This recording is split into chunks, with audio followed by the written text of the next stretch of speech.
এ আমার যুবক বাবারা, এ আমার মুসলমান বাবারা, দুনিয়া কিছু না, দুনিয়া কিছু না। এরপর আল্লাহ কিয়ামতের ময়দান কায়েম করবে। ওয়া আম্মা মান উতিয়া কিতাবাহু বিশিমালিহি ফায়াকুলু ইয়া লাইতানি লাম উতা কিতাবিয়া ওয়া লাম আদরি মা হিসাবিয়া ইয়া লাইতাহা কানাতিল কাযিয়া মা আগনা আন্নি মালিয়া হালাকা আন্নি সুলতানিয়া খুযুহু ফাগুল্লুহু সুম্মাল জাহিমা সাল্লুহু সুম্মা ফি সিলসিলাতিন যারউহা সাবউনা যিরাআন ফাসলুকুহু। যাদের আমল নামা বাম হাতে পড়িয়া যাবে, বাম হাতটা সিনা ফাড়িয়া পিছনের দিকে চলিয়া যাবে, বলবি ইয়া লাইতানি লাম উতা কিতাবিয়া, আফসোস যদি আমি আমার আমল নামা না পাইতাম, না দেখতাম, যদি আফসোস কবর আমার শেষ ঠিকানা হইয়া যাইত, মৃত্যু আমার শেষ হইয়া যাইত, যদি কিয়ামতের ময়দান আর উঠতে না হইত। মা আবুনা আন্নি মালিয়া হালাকা আন্নি সুলতানিয়া, কোথায় আমার মাল, কোথায় আমার দোকান, কোথায় আমার চাকরি, কোথায় আমার জায়গা, কোথায় আমার বাড়ি,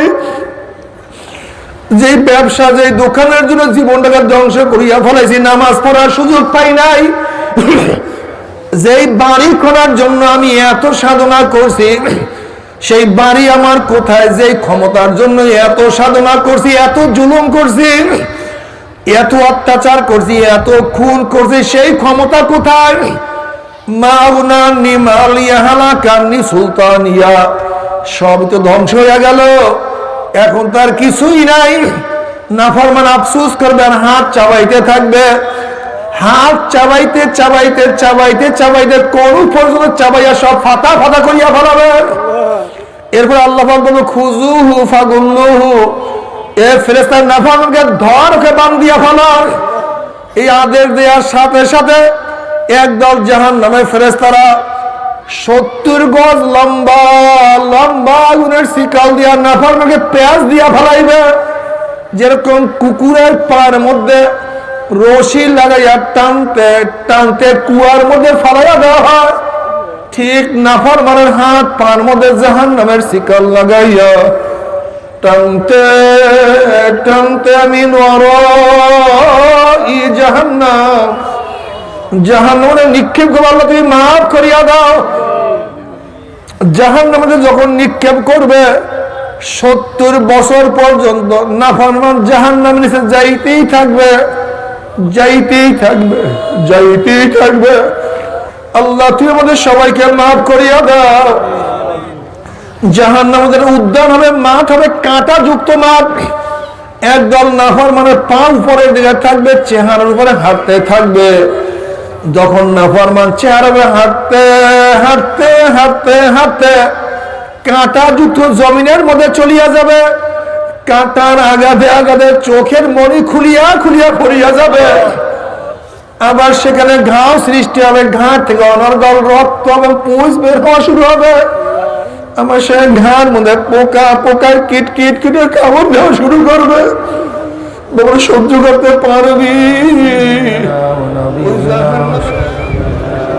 হাবিবনা মাওলানা মুহাম্মদ সাল্লাল্লাহু আলাইহি ওয়া আলা আলিহি ওয়া আসহাবিহি ওয়া বারাকা ওয়া সাল্লাম। আল্লাহুম্মা সাল্লি আলা সাইয়্যিদিনা ওয়া নাবিয়িনা وحبيبنا مولانا محمد صلى الله عليه وعلى آله وأصحابه وبارك وسلم. اللهم صل على سيدنا ونبينا وحبيبنا مولانا محمد صلى الله عليه وعلى آله وأصحابه وبارك وسلم. أعوذ بالله من الشيطان الرجيم. بسم الله الرحمن الرحيم. يا أيها الذين آمنوا ادخلوا في السلم كافة ولا تتبعوا خطوات الشيطان إنه لكم عدو مبين صدق الله العظيم وصدق رسول النبي الكريم আল্লাহ পাকের বান্দা জনাব মুহাম্মদ রাসূলুল্লাহ সাল্লাল্লাহু আলাইহি ওয়াসাল্লামের উম্মতগণ, আল্লাহ পাক রব্বুল আলামিন আপনাকে আমাকে ফিতনা ফাসাদের জমানায় যখন তামাম দুনিয়ার থেকে ইসলাম মুসলমানদেরকে মিটিয়ে দেওয়ার ষড়যন্ত্র চলতেছে, তামাম দুনিয়ার মধ্যে ইসলাম মুসলমান থাকবে কি থাকবে না প্রশ্নের সৃষ্টি হয়েছে। যে জমানায় মানুষ নেকের কাজ ছাড়তেছে, গুনার কাজ ধরতেছে, শুধু গুনার কাজ ধরেই না বরং গুনার কাজে প্রতিযোগিতা শুরু করছে, কে কার আগে জাহান্নামে যাবে। সবাই বলি না আউযুবিল্লাহ। যে জমানায় মানুষ নেকের কাজে আশ্চর্য হয়, গুনার কাজে স্বাভাবিক থাকে, যে জমানায় মুসলমান ইসলামকে পছন্দ করে না বরং নামধারী মুসলমান ইসলামের সবচেয়ে বড় দুশ্মন হয়ে গেছে, সেই মুহূর্তে আল্লাহ পাক রব্বুল আলামিন আপনাকে আমাকে কোরআন ও হাদিসের মাজলিস, আলেম ওলামা, মুমিন মুত্তাকিন, জাকিরিন শাকিরিনদের এই গুরুত্বপূর্ণ এক দামি মাজলিসে আসার, বসার, বলা, শোনার তৌফিক আল্লাহ পাক দান করছেন। এর জন্য শুকরিয়া তান সবাই বলে আলহামদুলিল্লাহ। এই মাজলিস অনেক গুরুত্বপূর্ণ, অনেক অনেক দামি। আমি এই মাজলিসকে ধোলাই কারখানা বলি। ধোলাই কারখানা যখন জামা কাপড় দেওয়া হয়, জামা কাপড়গুলি ময়লা থাকে, কারখানাওয়ালা যখন ফেরত দেয় পরিষ্কার, ময়লার কোনো ছাপ থাকে না, চিহ্ন থাকে না, আসর থাকে না। ঠিক মাজলিস যখন ঢুকছিলাম, আমলনামায় গুনার বহুত ময়লা ছিল। আল্লাহ পাক কবুল করলে মাজলিস থেকে বের হয়ে যাবে, গুনাহ সব সাফ হয়ে যাবে। বলতে পারেন হুজুর কিভাবে? এই যে একবার সুবহানাল্লাহ পড়ছেন, পড়ার সাথে সাথে আমল নামার থেকে 1000 গুনাহ ঝরে গেছে, 1000 নেকি যোগ হয়ে গেছে। যতক্ষণ পর্যন্ত মজলিসে বসা থাকবেন, এই মাজলিসে বসা থাকবেন, ততক্ষণ পর্যন্ত ডাইন কাদের ফেরেশতা আমল নামায় কিছু না কিছু নেক লিখতেই থাকবে। বাম কাদের ফেরেশতার কলম সম্পূর্ণ অফ, সে কোনো গুনাহ লিখতে পারবে না। এই মাজলিস এত গুরুত্বপূর্ণ, এত দামি, গোটা এরিয়াকে ফেরেশতারা ঘিরে ফেলেছে। এই মাজলিসকে কেন্দ্র করে বুখারীর মধ্যে এক রওয়ায়াত আসছে, আল্লাহ পাক ফেরেশতাদের সাথে বিভিন্ন প্রশ্ন এবং জবাব দেওয়ার পরে সিদ্ধান্ত দেন, উশহিদুকুম আন্নী ক্বাদ গাফারতু লাহুম। ফেরেশতারা সাক্ষী, তার গোটা মাজলিসের বান্দাদের গুনাহ আমি সব মাফ করে দিয়েছি। যেহেতু মাজলিস অনেক গুরুত্বপূর্ণ, খুব খেয়ালের সাথে বয়ান শোনা চাই। আমার তন ও মন, আমার শরীর এবং মন একই জায়গায় থাকবে। শরীর এখানে, মন বাড়িতে, বয়ানে কোনো ফায়দা হবে না। শরীর বাড়িতে, মন এখানে, এতেও লাভ নেই। খুব খেয়াল ও ধ্যানের সাথে বয়ান শোনা চাই। তবে হ্যাঁ, যাকে আল্লাহ পাক বুঝ দিবেন সেই দিনের বুঝ পাবেন, যাকে বুঝ দিবেন না, গোটা দুনিয়ার কোন ব্যক্তি তাকে দিনের বুঝ দিতে পারবে না।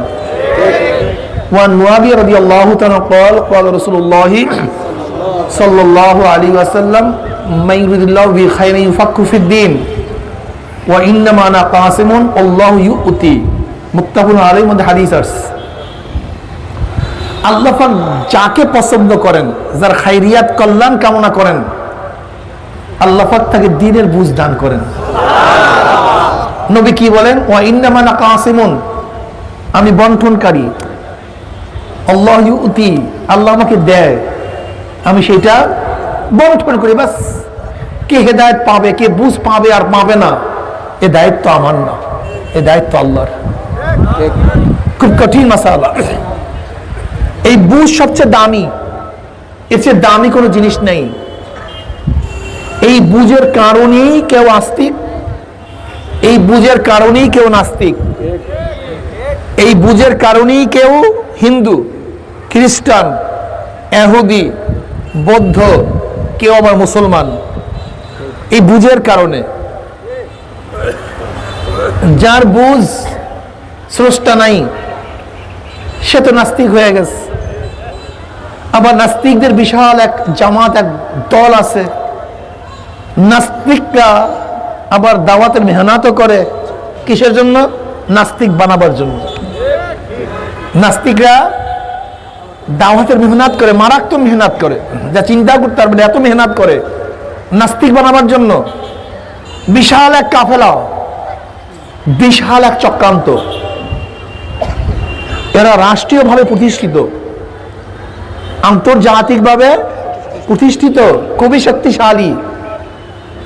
এরা প্রথমত নাস্তিকতার বীজ বপন করে শিক্ষার মাধ্যমে।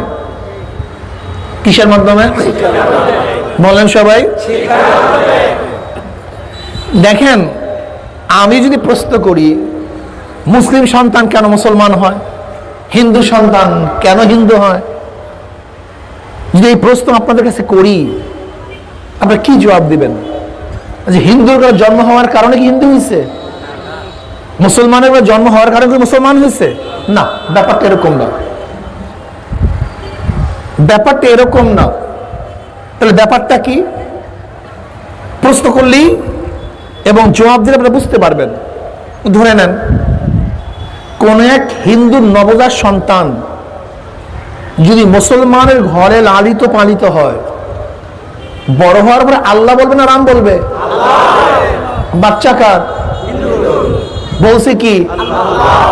বাচ্চা হিন্দুর বলছে আল্লাহ। কারণটা কি? দেখেন, একটা মুসলমান সন্তান যদি হিন্দুর ঘরে লালিত পালিত হয়, বড় হওয়ার পর রাম বলবে না আল্লাহ বলবে? বাচ্চা কার? কারণটা কি? তাহলে কি বুঝলাম? জন্ম কোনো ব্যাপার না, কোনো বিষয় না, মূল বিষয় শিক্ষা ও পরিবেশ। কি? হ্যাঁ বলেন সবাই। জন্ম কোনো ব্যাপার না, কোনো বিষয়ই না, মূল বিষয়টাই হলো শিক্ষা ও পরিবেশ। তাহলে কি বুঝলেন?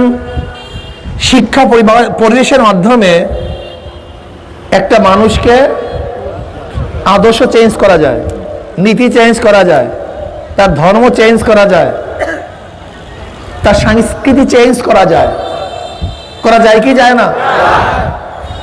আপনারা গ্রামের মধ্যে আসেন না অনেকেই, কিন্তু যখন টাউনের পরিবেশে থাকেন তখন দেখবেন টাউন এবং গ্রামের সংস্কৃতির মধ্যে, পরিবেশের মধ্যে পার্থক্য আছে কি নেই? যারা টাঙ্গাইলে থাকেন, ঢাকায় যদি যান, পরিবেশের মধ্যে কিছু পার্থক্য আছে কি নেই?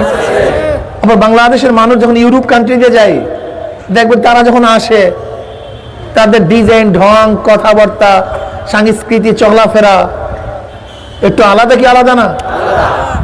তাই মূল ব্যাপারটা হলো, বলেন তো কি? এ ব্যাপারে সবাই একমত না দ্বিমত?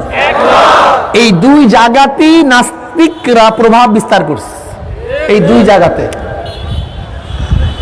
এর জন্য ওরা গোটা দুনিয়াকে চেঞ্জ করতে সক্ষম। কিন্তু আপনারা আমার টেনশনই নেই, চিন্তাই নাই। আপনি ভাবছেন মুসলমানের সন্তান, এদেশে 98% মুসলমান, 92% মুসলমান, 95% মুসলমান, যায় কোথায় ইসলাম, ন্যায় কি ইসলাম? কিন্তু আমি যদি প্রশ্ন করি, এখানে যারা আছেন, এই যে টুপিওয়ালা, দাড়িওয়ালা, ওয়াজ নসিহতে যারা আসছেন, তারা নিশ্চিত ইসলামকে পছন্দ করেন, ঠিক না? কিন্তু এর মধ্যে কয়জন ইসলাম মানেন? প্রশ্ন এখানে। ইসলাম পছন্দ করি ঠিকই, মানি কতজনে? ইসলাম বুঝি কতজনে? ইসলাম অনুযায়ী চলি কতজনে? ইসলাম পছন্দ করি কতজনে? যদি বাঁচাই করা হয় অনেকই টিকবো না, ঝরে পড়ে যাওয়া।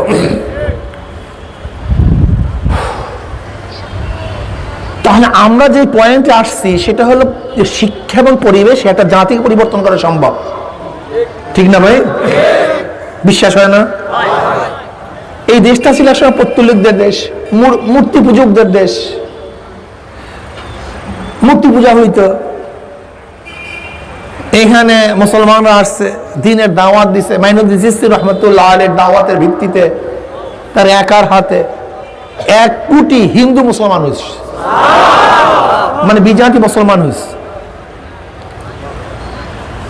যখনই মুসলমানের শিক্ষা এবং পরিবেশে মানুষ চলাফেরা করা শুরু করছে, তখন ছিল এক ধরনের সংস্কৃতি, ছিল এক ধরনের আকীদা বিশ্বাস, কিন্তু মুসলিমদের সংস্পর্শে আসার কারণে, শিক্ষায় শিক্ষিত হওয়ার কারণে জাতি কি হয়ে গেছে? পরিবর্তন হয়েছে কি হয় নাই? আবার দেখা যায় অনেক মুসলমান সন্তান মাদ্রাসায় পড়ছে, হাফেজ, খুব আমলি ছিল, কিন্তু ইউনিভার্সিটির পরিবেশে যাওয়ার পরে, সংস্কৃতি যাওয়ার পরে দেখা যায় পুরো একেবারে ক্লিয়ারলি নাস্তিক হয়ে গেছে। মূল কয়টা জিনিস ভাই, কি কি বলেন তো? এই ব্যাপার আপনারা সবাই একমত না দ্বিমত? এর জন্য দেখবেন শিক্ষাঙ্গনে নাস্তিকদের থিওরি কিভাবে ঢুকানো হয়েছে। এই যে স্কুল না, এটা কি স্কুল? আজকে গিয়ে দেখেন 9ম ক্লাসের বই উল্টান, সমাজ বিজ্ঞান উল্টান, আজকে গিয়ে 10ম ক্লাসের, সেখানে ডারউইনের থিওরি দেয়া আছে। জীববিজ্ঞানী ডারউইনের theory, the origin of man, মানুষের আদি উৎস কি? আমরা বলি মানুষ আদম থেকে, প্রথম আদমকে সৃষ্টি করছে কে? আল্লাহ। তা আমাদের আদি উৎস মানুষ, মানুষ থেকে। কিন্তু এই বইয়ের মধ্যে লেখা আছে না, মানুষের আদি উৎস বানর থেকে। শুধু একটা থিম, দুইটার দরকার নেই তো, শুধু একটা। যদি কোনো বাচ্চার, কোনো মানুষের মাথার মধ্যে একবার ঢুকে যে আমাদের স্রষ্টা আল্লাহ না, বাবা আদম থেকে না, কি মৌলবীরা কি বলে, এই পীরেরা কি বলে, এরা বিজ্ঞান সম্পর্কে কি জানে, বিজ্ঞানের জ্ঞান এদের মধ্যে আছে, কোথাকার এক মোহাম্মদ আসছে, কোথাকার এক কোরআন নিয়ে এসছে, কোথার থেকে? বিজ্ঞানের কোনো যুক্তি নেই। বিজ্ঞান বলতেছে মানুষের আদি উৎস বানর, জানোয়ার, কীট। আর কোথার থেকে? মানুষ, মানুষ থেকে। বাস, শুধু একটা থিম, একটা থিওরি। ওই যে কয়েকদিন আগে দেখছেন এক হিন্দু উস্তাদ, শিক্ষক, সে যখন এই ক্লাসেরই সমাজ বিজ্ঞান পড়াতে ছিলেন, তখন ছাত্ররা প্রশ্ন করছিল, তা আল্লাহ কি এগুলি ঠিক না, এগুলি মানুষের ধারণা। এই বই পড়াবার সময়, এই বই পড়াবার সময়, বুঝেন না? এখানে নবম ছেলেরা নাই? 9ম ক্লাসের ছাত্র আসো না তোমরা? কেউ নাই? আসো না 9ম ক্লাস ছাত্র? কি তোমাদের থিওরি থেকে মানুষ কিভাবে সৃষ্টি হয়েছে? বানর থেকে। বানর প্রকৃতি থেকে মানুষ সৃষ্টি হয়েছে। এই যে দেখেন, বুঝছেন? লাগবে আর ওয়াজ নসিহত? কোরআন হাদিস লাগবে আর?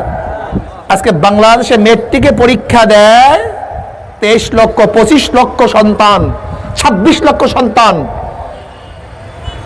খুব কৌশলে মাথার মধ্যে ঢুকানো হচ্ছে যে মানুষ মানুষ থেকে না, মানুষ বানরের থেকে। তুমি কোরআন হাদিস বাটিয়া খাও, হলুদ মরিচের মতো বাটিয়া খাওয়াও কোরআন হাদিস, ওর মাথার মধ্যে ঢুকবে না। আমার কান তো বন্ধ, আমার চক্ষু তো অন্ধ। অপসংস্কৃতি, ভ্যালেন্টাইন্স ডে, 31st নাইট, বৈশাখী মেলা, এর মাধ্যমে কি হচ্ছে? এগুলি মুসলমান সংস্কৃতি? পেঁচা মুসলমানের সংস্কৃতি, ভূত মুসলমানের সংস্কৃতি, সাপ বেচে মুসলমানের সংস্কৃতি, কচ্ছ মুসলমানের সংস্কৃতি, বটগাছ মুসলমানের সংস্কৃতি, ঢোল বাদ্য মুসলমানের সংস্কৃতি। দেখেন ঈদের সময় মুসলমান ইবাদত করতে, এবার কৌশলে দেখছেন যুবকদেরকে নামায়া দিয়েছে ট্রাকে ট্রাকে। আপনি ভাবছেন যুবকরা করতেছে? আপনি ভাবছেন যুবকরা করতেছে না ভর্তি করতেছে? এটা আপনার মাথার মধ্যে তো আসছে এইটাই। কিন্তু আপনারা জানেন এর পরিকল্পনা কোথা থেকে আসে, কিভাবে আসে?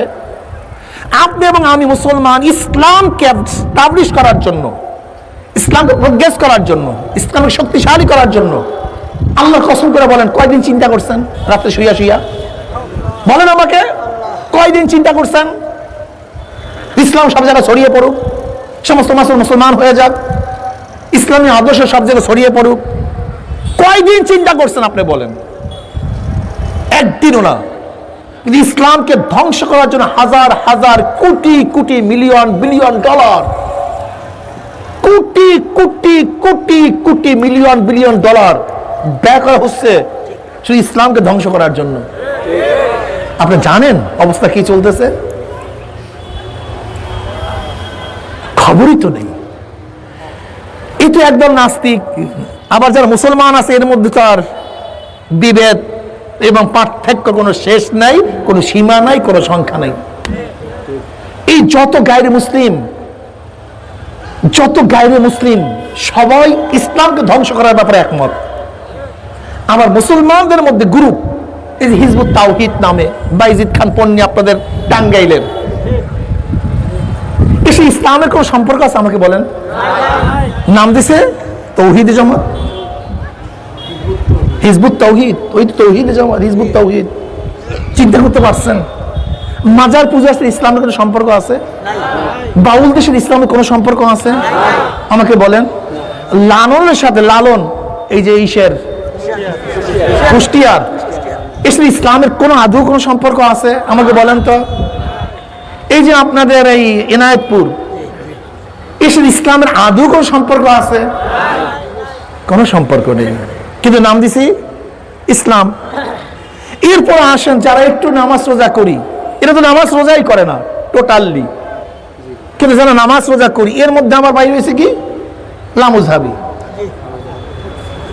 নাম আহলে হাদিস। এরা কাফেরদের মোকাবেলা ফতুয়া দেয় না, মুশরিকদেরকে ফতুয়া দেয় না, হিন্দুদের ব্যাপারে ক্ষোভ নাই, নাস্তিকদের ব্যাপারে চিন্তা নাই, গোটা দুনিয়া বেপরোয়া হয়ে যাইতে এর ব্যাপারে একটা কথা নাই, গোটা মদে গোটা দুনিয়া ভরপুর হয়ে যাইতেছে, করে টেনশন এদের মধ্যে। তুই মসজিদে ঢুকলি কেন? যে মসজিদে ঢুকছে এর ব্যাপারে তাদের খুব, তোর নামাজ হয় না, তুই মোর্শেক, তোর আকীদা ঠিক নেই, তোর ওইটা ঠিক নেই, ব্যাস শুরু হয়ে গেছে। আপনি বুঝেন? এরপরে কি করছে? মসজিদকে আলাদা করে দিস। মসজিদ কি? আহলে হাদিস মসজিদ। মাদ্রাসা কি? আহলে হাদিস মাদ্রাসা। গোরস্থান কি? আহলে হাদিস। চিন্তা করছেন একদিনও চিন্তা করছেন? ঘটনা কি? আমরা কি দেখছি? যেই যুগে যেই জামাত ইসলাম থেকে বের হয়ে গেছে তাদের মসজিদ আলাদা হয়ে গেছে, তাদের গোরস্থান আলাদা হয়ে গেছে। যেমন শিয়ার এক সময় মুসলমান ছিল, মুসলমান থেকে বের হওয়ার পরে তাদের মসজিদের নাম কি? বাহাইর এক সময় মুসলমান ছিল, মুসলমান থেকে বের হওয়ার পরে তার মসজিদের নাম বাহাই মসজিদ। কাদিয়ানের এক সময় মুসলমান ছিল, বের হওয়ার পর তাদের মসজিদের নাম কি? দেখলাম ইসলাম থেকে যুগে যুগে যারা বের হয়ে গেছে তাদের মসজিদ কি হয়ে যায়? এই লামুজাবে আহলে হাদিসরাও ইসলাম থেকে বের হওয়ার কারণে তাদের মসজিদের নাম আহলে হাদিস মসজিদ হয়ে গেছে। আপনি চিন্তা করছেন একদিনও? ভাই যদি মাসআলার মধ্যে ইখতিলাফ থাকে বসবো, সমাধান করব, ফতুয়া কেন? যদি মাসআলার মধ্যে সমস্যা থাকে, ইখতিলাফ থাকে, আমাদের কাজটা কি হওয়া উচিত? সমাধানের জন্য বসবো, সত্যতার জন্য বসবো কেন? তুমিও মুসলমান, আমি মুসলমান, তুমি জান্নাতে যেতে চাও, আমিও জান্নাতে যেতে চাই, তুমি জাহান্নাম থেকে নাজাত চাও, আমিও জাহান্নাম থেকে নাজাত চাই। যদি একই হই তাহলে মাসআলার মধ্যে যদি ইখতিলাফ থাকে, মতানৈক্য থাকে, আমার কাজটা কি হবে? আমার ভাই জাহান্নামে যাইতেছে, আমি থেকে আদর করিয়া পায়ে হাতে ধরিয়া জাহান্নাম থেকে ফিরাবো না?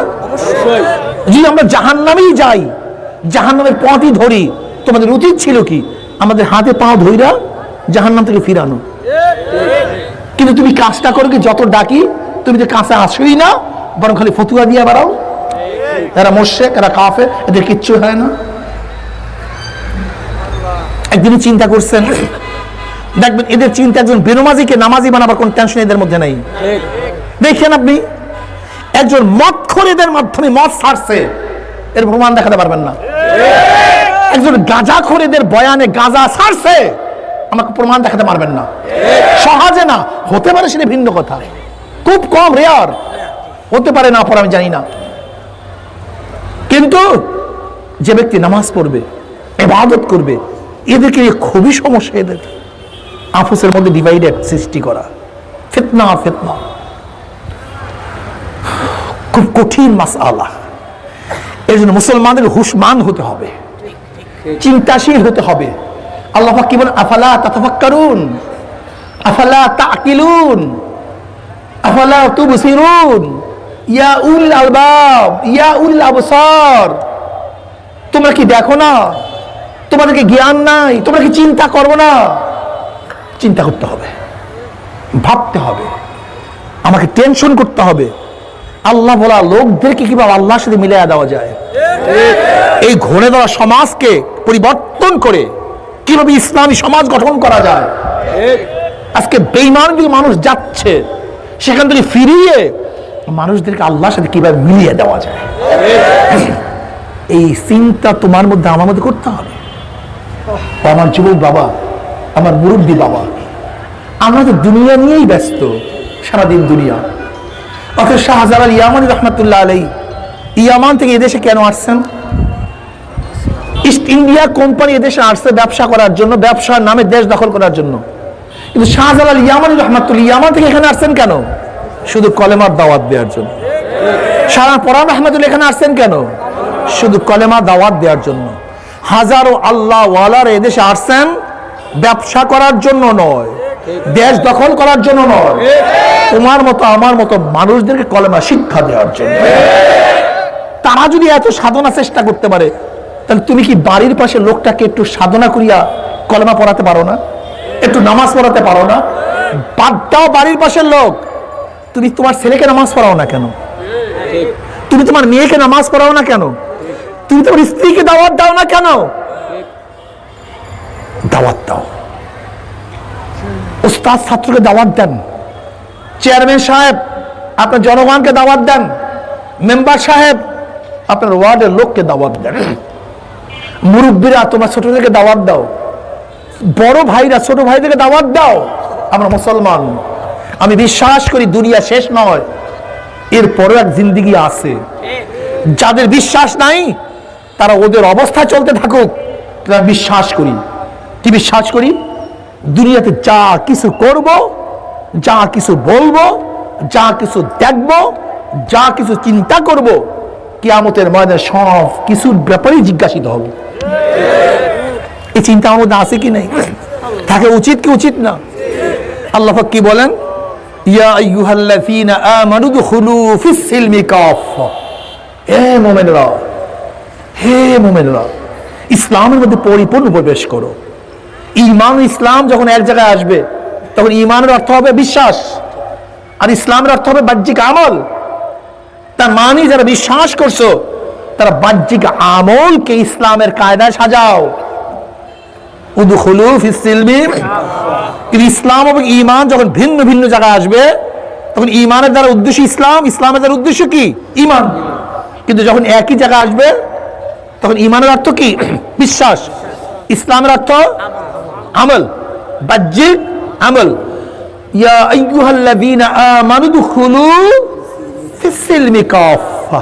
মুমিনেরা ইসলামের মধ্যে পরিপূর্ণ প্রবেশ করো। তার মানে কি বুঝলেন? আমার মাথায় টুপি পরিষ্কার না ভাই? যদি একটা নিপ পরিমাণ কালো থাকে, তা পূর্ণ পরিষ্কার না কিছু অপরিষ্কার? যখন নিপ পরিমাণও কালি না থাকবে তখন পূর্ণ পরিষ্কার। উদখুলু ফিস সিলমি কাফা, পরিপূর্ণ। কিসের মধ্যে প্রবেশ করো? তার মানে বাবা তোমার নাম কি? বলে আমার নাম সেন্টু। এরকম নাম আছে না? দ্বিতীয় প্রশ্ন কি? তুমি মুসলমান না হিন্দু? তার মানে তোমার নামের মধ্যে ইসলাম। আমার মাথা থাকলে কি বলবো? আমি খ্রিস্টান না হিন্দু না মুসলমান? কিন্তু অনেকের মাথা থাকলে প্রশ্ন করতে হয় হিন্দু না খ্রিস্টান না মুসলমান। তার মানে মাথার মধ্যে ইসলাম।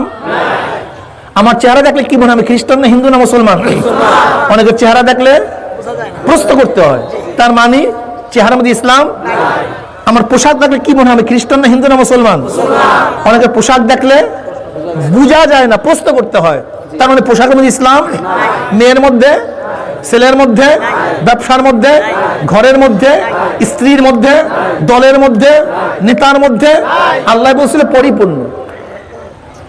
পরিপূর্ণ তা তোমার মাথার মধ্যে নাই, চেহারার মধ্যে নাই, শরীরের মধ্যে নাই, ঘরের মধ্যে নাই, আর তুমি একটা জান্নাতের প্রথম কাতারের লোক দাবি করতেছো? এত সহজ? জান্নাতে যাবা না তা বলছি না, জান্নাতে যাবা না তা বলছি না। জীবনে কোন ব্যক্তি মানুষ একবার যদি আমার আল্লাহকে আল্লাহ বলিয়া ডাক দেয়, কয়বার? সেও একদিন না একদিন জান্নাতে যেতে পারবে, সেটা ভিন্ন কথা। লেকিন পিঠের চামড়া কিন্তু থাকবে না। আমরা ফার্স্ট ক্লাস ফার্স্ট হতে চাই, আর ফার্স্ট ক্লাস ফার্স্ট যেই ছেলে হয় মেয়ে হয় সে আধা না, আধা মার্কসের অ্যান্সার বাকি রাখলেও সে ফার্স্ট ক্লাস ফার্স্ট হওয়ার স্বপ্নও দেখতে পারবে না। ধরে নেন টুপিটা আধা মার্কস, দাড়িটা 1 মার্কস, জামা আধা মার্কস, ধরে নেন। কিন্তু যে ফার্স্ট ক্লাস ফার্স্ট হবে তাকে পরিপূর্ণ মার্কস পেতে হবে, অ্যান্সার করতে হবে, নাহলে হবে না। পাস ভিন্ন জিনিস, কিন্তু first class first, golden A plus এটা ভিন্ন জিনিস। 33 পাইলেই পাস। লেকিন যে ব্যক্তি 95 পাবে, 100 মার্কস পাবে, সে যে চাকরি পাবে 33 সালা কি একই চাকরি পাবে? তার যে মান মর্যাদা, ওই যে 33 পাবে একই মান মর্যাদা হবে? যে ব্যক্তি গোল্ডেন এ প্লাস পাবে তার যে বেতন হবে আর যে 33 পাবে একই বেতন হবে না, হতে পারে না। জান্নাতের মধ্যে 8টা কোয়ালিটি আছে। কয়টা কোয়ালিটি? জান্নাত কয়টা? 8টা কোয়ালিটি। 8টা কোয়ালিটি জান্নাত। 8টা মানে 8টা কোয়ালিটি, একটা স্তর, মর্যাদা। এক মর্যাদার মধ্যে আরেক মর্যাদার পার্থক্য জানেন? হ্যাঁ, নবী আলাইহিস সালাতু ওয়াস সালাম ফরমান জান্নাতের এক মর্যাদার মধ্যে আরেক মর্যাদার পার্থক্য হলো এই দুনিয়ার থেকে আসমান যত পার্থক্য, জান্নাতের এক মর্যাদার মধ্যে আরেক মর্যাদা এইভাবে পার্থক্য হয়ে যাবে। আমরা ফার্স্ট ক্লাস ফার্স্ট হতে চাই, কি রাজি আছেন ইনশাআল্লাহ? কি করতে হবে? ফরজ আদায় করতে হবে, ওয়াজিব, সুন্নাত, মুস্তাহাব, হারাম, মাকরুহ তাহরিম, মাকরুহ তানজি, বাস ফার্স্ট ক্লাস ফার্স্ট। যদি ফার্স্ট ক্লাস ফার্স্ট পেয়েই যাও, এই অবস্থায় মৃত্যুর সে আসার খেয়ে পড়িয়েই যাও, আল্লাহ পাক ডাক দিয়ে বলে, ফেরেশতারে আমার যুবক, আমার ছাত্র এই হাই স্কুলে গেছে টুপি পরিয়া, ও সাথীরা টুপি উঠিয়া কত টুপ মারছে, কিন্তু মদিনাওয়ালার প্রেমে পড়িয়া মাথা থেকে টুপি নামায় নেই। এত সাধনা করে কোন জান্নাত কামাই করছে?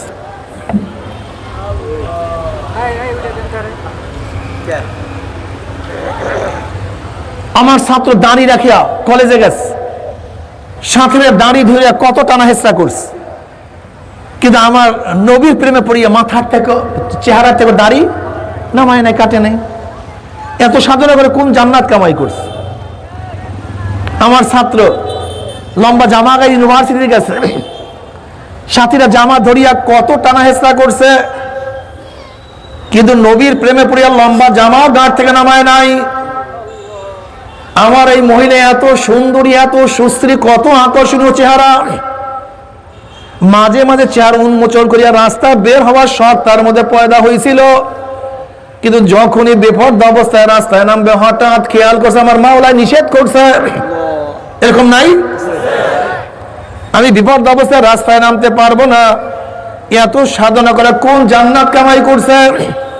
আমার যুবক দাড়ি রাখার কারণে তার স্ত্রী ঘরে চলিয়া গেছে, কোন দাড়ির মধ্যে পোস্ট লাগায় নাই। দেখ আমার গরিব, এত গরিব, প্রতিদিন আনছে, প্রতিদিন খাইছে, অনেক সময় না খাইয়াও ঘুমায়া রইছে। বাচ্চাগুলি ক্ষুধার কারণে ট্যাটা ট্যাটা শব্দ করছে, এরপরে এক লোকমা হারামও তার পেটের মধ্যে ঢুকায় নাই। এত সাধনা করিয়া কোন জান্নাত কামাই করছে? দেখ আমার যুবককে এত মেধা দান করছি, এত জ্ঞান দান করছি, দুনিয়ার রাজনীতি করলে এমপি হইতে পারতো, মিনিস্টার হইতে পারতো, কিন্তু দুনিয়ার ক্ষমতার উপর লাথি মারি ইসলাম ছাড়ে নাই। না কোনো দুনিয়ার কোনো স্বার্থ আমি অর্জন করব না, দুনিয়ার কোনো পদের দরকার নাই, কিসের এমপি, কিসের মিনিস্টার। এই যে আবুল মাল আব্দুল মুহিত সাহেব দুইবারের সফল, কিন্তু দেখা যায় হসপিটালে পড়িয়ে আছে।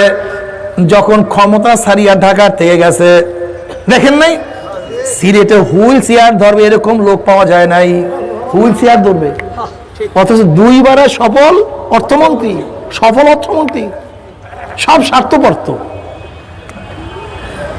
আজকে যে দলের জন্য কাজ করতেছে, আজকে দলের খেলাফ করিয়া দেখো, কালকে দেখবা তোমার বিরুদ্ধে দল লাগিয়া গেছে। আজকে নেতার জন্য পাগল হয়ে গেছো, একদিন নেতার খেলাফ করিয়া দেখো, পরের দিন দেখবা নেতাই তোমার সবচেয়ে বড় দুশ্মন হয়ে গেছে। যেই বাচ্চার জন্য, ছেলের জন্য এত কিছু করছো, ছেলের বিরুদ্ধে করো, দেখবা ছেলে তোমার সবচেয়ে বড় শত্রু হয়ে যাবে। দুনিয়া তো কিছু না। তুমি কি দেখো নাই ফেনীতে করোনার সময়, প্রথম করোনার সময় ফেনীতে এক ব্যক্তি চিটাঙের এক পেট্রোল পাম্পে চাকরি করিয়া বহুত কষ্ট করিয়া দোতলা একটা ছোট্ট বিল্ডিং করছে। যখন পরিবারের সবাই জানছে করোনা হয়েছে, ওই ব্যক্তিকে দোতলার থেকে নিচে নামাইয়া দিছে, একটা রুমের মধ্যে তালাবদ্ধ করিয়া দিছে।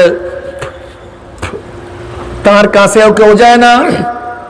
বাবা তার ছেলেকে ডাক দিয়ে বলে, হ্যাঁ আমার বাবা, আমাকে এক গ্লাস পানি দাও। ছেলে বাবাকে পানি দেয় নাই, মেয়েকে ডাক দেয়, মা আমাকে এক গ্লাস পানি দাও। মেয়েও তার কাছে পানি নেওয়া যায় নাই। স্ত্রীকে বলছে আমাকে এক গ্লাস পানি দাও, স্ত্রীও তার কাছে পানি নেওয়া যায় নাই। সবাই মিডিয়া দেখছো, স্ত্রীও তার কাছে পানি নেওয়া যায় না, ছেলেও যায় না, মেয়েও যায় নাই। পানি পানি করতে করতে ব্যক্তি দুনিয়া থেকে বিদায় হয়ে গেছে।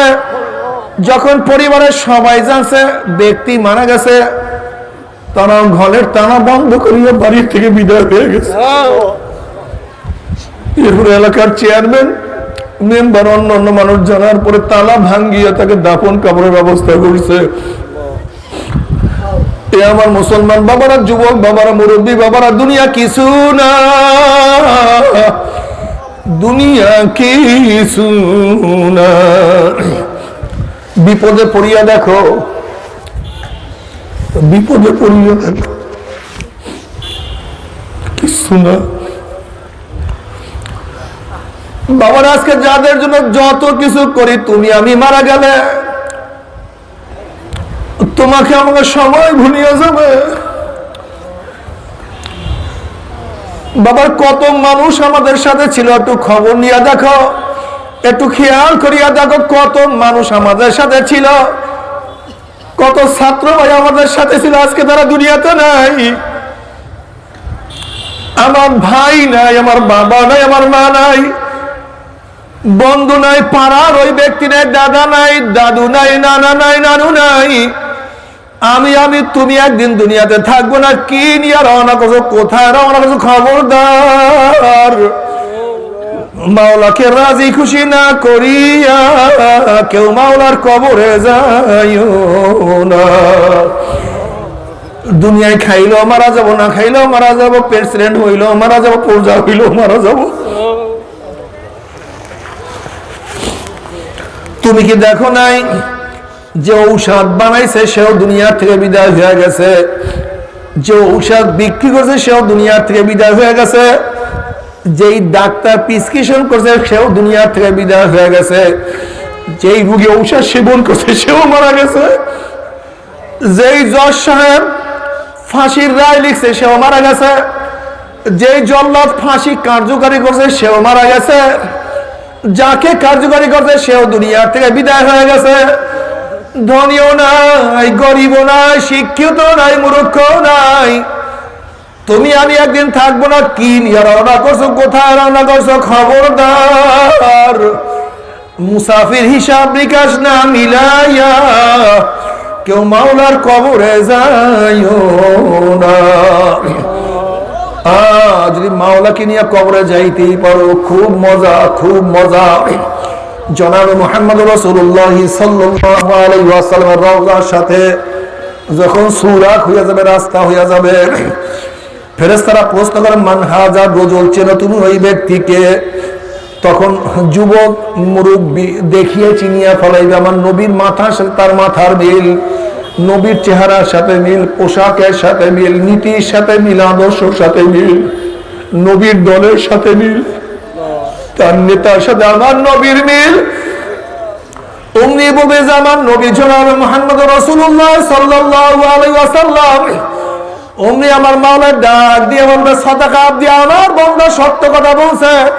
ওয়া আফরুশুল ফারাশা মিনাল জান্নাহ ওয়াল বিসি মিনাল জান্নাহ, এ ফেরেশতা আমার বান্দা বান্দির গায়ের মধ্যে জান্নাতের পোশাক লাগাইয়া দে, জান্নাতের বিছানা বিছাইয়া দে, জান্নাতের নাজ নিয়ামত দ্বারা গোটা কবরটাকে ভরিয়া দে। আল্লাহ তুমি কবুল করিয়া নাও, আল্লাহ তুমি কবুল করিয়া নাও।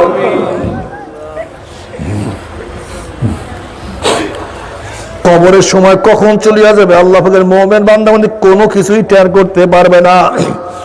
এরপরে কিয়ামতের মধ্যে আল্লাহ পাকের মুমিন বান্দা বান্দি উঠবে। আল্লাহ পাক কালামে পাকের মধ্যে ফরমান ইয়াউমা লা ইউখজিল্লাহুন নাবিয়্যা ওয়াল্লাযীনা আমানু মা নূরুহুম ইয়াসআ বাইনা আইদিহিম ওয়া বিআইমানিহিম ইয়াকুলুনা রাব্বানা আতমিম লানা নূরানা ওয়াগফির লানা ইন্নাকা আলা কুল্লি শাইইন কাদির। কিয়ামতের ময়দানে আল্লাহ পাকের মুমিন বান্দা বান্দি উঠবে। কিসের কিয়ামতের ময়দান, কিসের মিজান, কিসের পুসরাত, তাদের কোনো হুঁশ থাকবে না। নূরুহুম ইয়াসআ বাইনা আইদিহিম ওয়া বিআইমানিহিম, বাবা আল্লাহ পাকের মুমিন বান্দা বান্দির ডাইনে নূর, বামে নূর, সামনে নূর, পিছনে নূর। নূরের মধ্যে দৌড়ে বল মাওলাই কই, আমার মাওলাই কই। আল্লাহ আল্লাহ তুমি কবুল করিয়া নাও। فأما من أوتي كتابه بيمينه فيقول هاؤم اقرءوا كتابيا إني ظننت أني ملاق حسابيا فهو في عيشة راضية في جنة عالية قطوفها دانية كلوا واشربوا هنيئا بما أسلفتم في الأيام الخالية। যেরকম ভালো রেজাল্ট যখন শুনে ছাত্র মিষ্টির প্যাকেট দিয়ে বাবার কাছে দৌড় দেয়, বাবা শুনছো আমার রেজাল্ট কতই না সুন্দর। মার কাছে মিষ্টির প্যাকেট নিয়ে দৌড় দেয়, মা গো শুনছো আমার রেজাল্ট কতই না সুন্দর। আপুর কাছে দৌড় দেয়, উস্তাদের কাছে দৌড় দেয়। যাদের আমল নামা ডাইন হাতে পড়িয়া যাবে তারা আমল নামা নিয়ে দৌড়ে যেতে বলবে দেখছো আমার আমল নামা কতই না সুন্দর। হাউ মুকরাউ কিতাবিয়া, পড়িয়া দেখো আমার আমল নামা কত নামাজের নেক, কত রোজার নেক, কত তেলাওয়াত, কত জিকির, কত ফিকির, কত দানের নেক আমার আমল নামা চলে আসছে। আমি দুনিয়াতে বসিয়া সবসময় চিন্তা করতাম ইন্নী যানানতু আন্নী মুলাকিন হিসাবিয়া, আমি প্রত্যেকটা দেখার আগে চিন্তা করতাম এই দেখার ব্যাপারে আমার মাওলা জিজ্ঞাসা করবে, বলার আগে চিন্তা করতাম এই বলার ব্যাপারে মাওলা জিজ্ঞাসা করবে।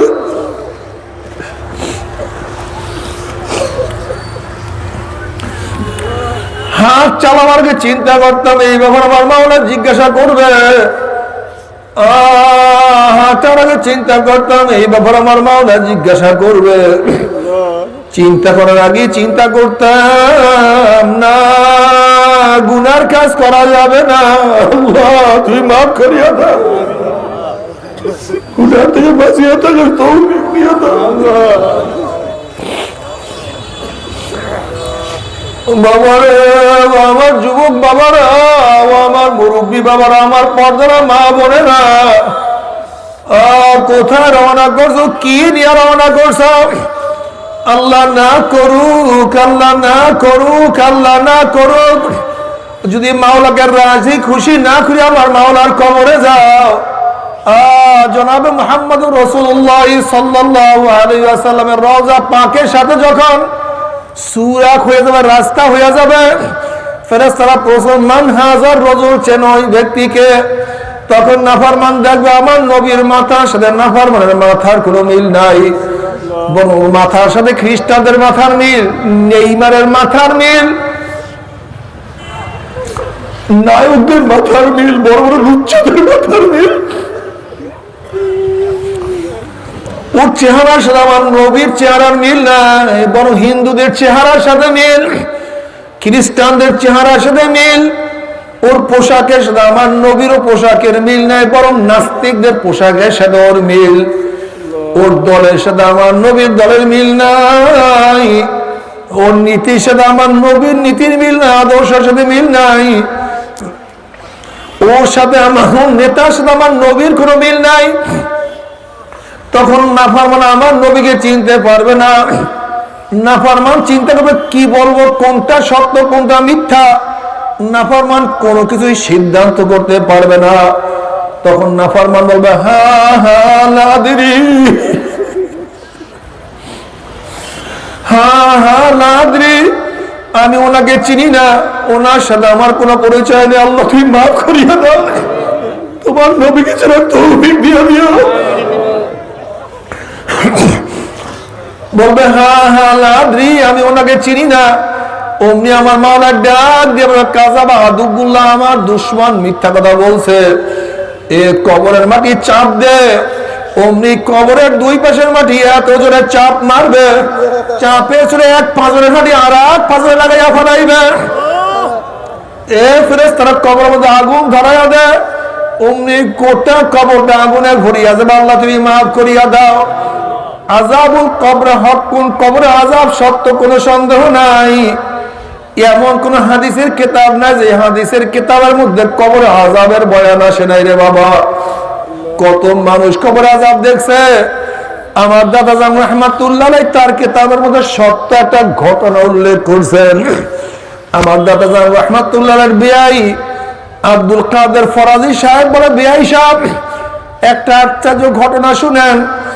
ঢাকার এক মেস ফ্যাক্টরির মালিক, বহুত বড় ধনী, সারাদিন টাকা পয়সা নিয়ে ব্যস্ত থাকতো, নামাজ রোজা ইবাদতের কাছেও যাইতো না। ওই ব্যক্তি মারা যাওয়ার পরে আব্দুল কাদের ফরাজি সাহেব বলে, বেয়াই আমরা সবাই তাকে দাফন করিয়া চলে আসছি। কিছুক্ষণ পরে তার ছেলে বলতে আছে, আমার 1000 টাকার একটা চেক পড়িয়া গেছে। সবাই পরামর্শ করলো, এই মাত্র তো খবর দিলাম, চেকটাকে নষ্ট করিয়া কি লাভ। যখন সবাই পরামর্শ করিয়া কবর খনন করা শুরু করছে, মাটি উঠাবার পরই হঠাৎ কবরের থেকে ধোঁয়া বাইর হওয়া শুরু হয়েছে। আমরা চিন্তা করলাম কিছু না। যখন আস্তে আস্তে বাঁশ উঠানো শুরু করছে, হঠাৎ যখন লাশের দিকে নজর পড়ছে, দেখে লাশের জিভটা টানিয়া না বিস্তারে ঝুলাইয়া ফেলাইছে। চেহারা শুয়ারের সুরাত হয়ে গেছে।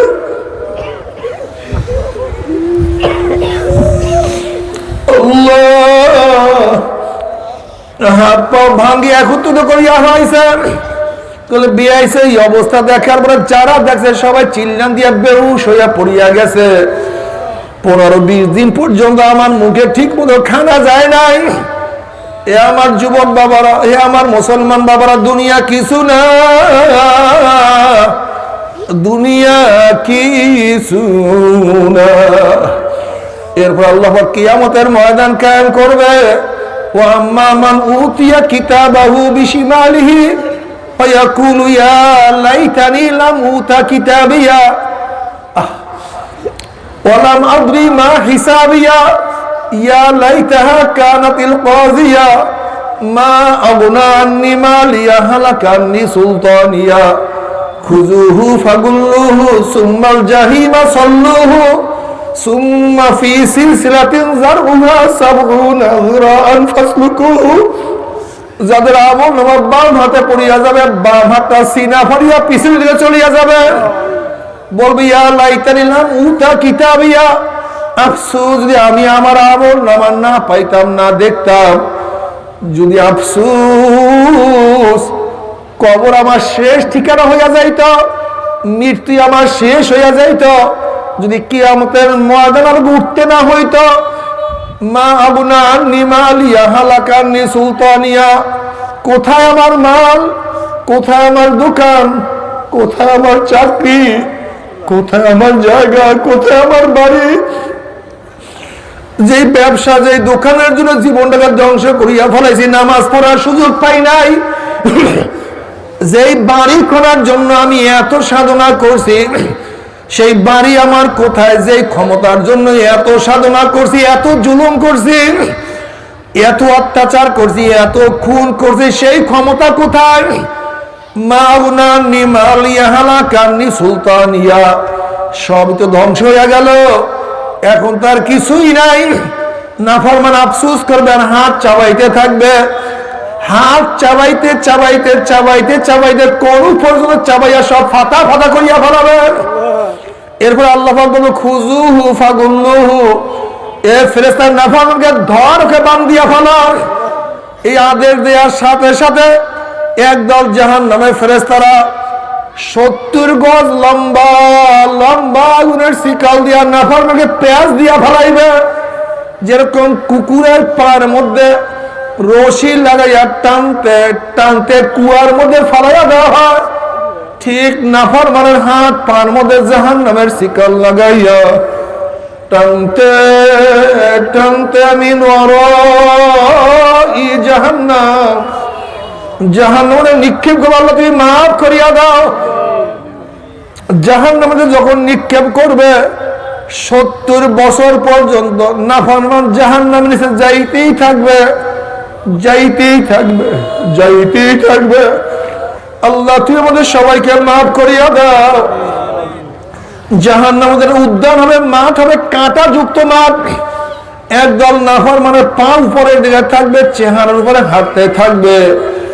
যখন নাফরমান চেহারা উপরে হাঁটতে হাঁটতে হাঁটতে হাঁটতে কাঁটা যুক্ত জমিনের মধ্যে চলিয়া যাবে, কাঁটার আঘাতে আঘাতে চোখের মণি খুলিয়া খুলিয়া পড়িয়া যাবে।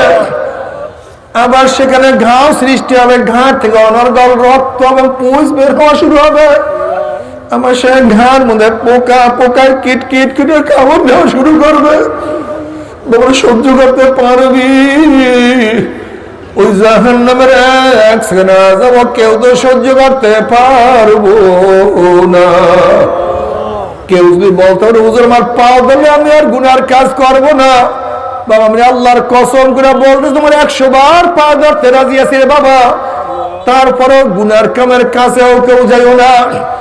তবে মোমেন মুসলমান বলতে সবাই রে মনে চায় গুনার থেকে ফিরিয়া নেক আমল করিয়া মাওলার জান্নাত কিন্তু সবাইরই যাইতে মনে চায়। কিন্তু কেনই বা আমরা নেক আমল করতে পারি না, কেনই বা গুনার কাম ছাড়তে পারি না? এর মূল কারণ হলো আপনার এবং আমার পিছনে নফস এবং শয়তান লাগিয়া রইছে। এই নফস এবং শয়তানকে ফেরার জন্য যে কোনো একজন হক্কানি আল্লাহর ওলির হাতে হাত দিতে হবে রে বাবা। খবরদার, বর্তমান জমানায় পীর মুরিদ নামের ভেজাল, ব্যবসা, দলাদলি, হিংসা, হাসাদে পরিণত হয়ে গেছে। সমস্ত আল্লাহর একমত যেই পীরের 5 জন মুরিদের মধ্যে কম পক্ষে 3 জনকে দেখবেন আলহামদুলিল্লাহ সুন্নাত মুআফিক আমল আখলাক মজবুত হয়ে যাইতে আছে, গুনার কাম ছাড়তে আছে, নেকের আমল ধরতে আছে, কলব নরম হইয়া চোখে পানি আসতে আছে। বৃক্ষ তোর নাম কি, ফলে পরিচয়? আমি চরমোনাই বুঝি না, চরমোনায় দাওয়াত, প্রশংসা, প্রচার প্রসার করার জন্য আসিনি রে বাবা। চরমোনায় যাওয়ার তোমার কোনো দরকার নাই, কোনো দরকার নাই, কোনো দরকার নাই। তুমি যার কাছে গিয়া পারো গুনার কাম সারো, নেকের আমল ধরো, কলব নরম করিয়া চোখে পানি নিয়া মাওলার কবরে যাইও। যেরকম দুনিয়ার ঘরে আগুন লাগলে পানি ছাড়া নিভানো যায় না, ঠিক তদ্রুপ তোমার এবং আমার গুনার দ্বারা যে জাহান্নামের আগুন জ্বলিয়া রইছে, চোখের পানি ও ছাড়া কিন্তু জাহান্নামের আগুন নিভানো সম্ভব না।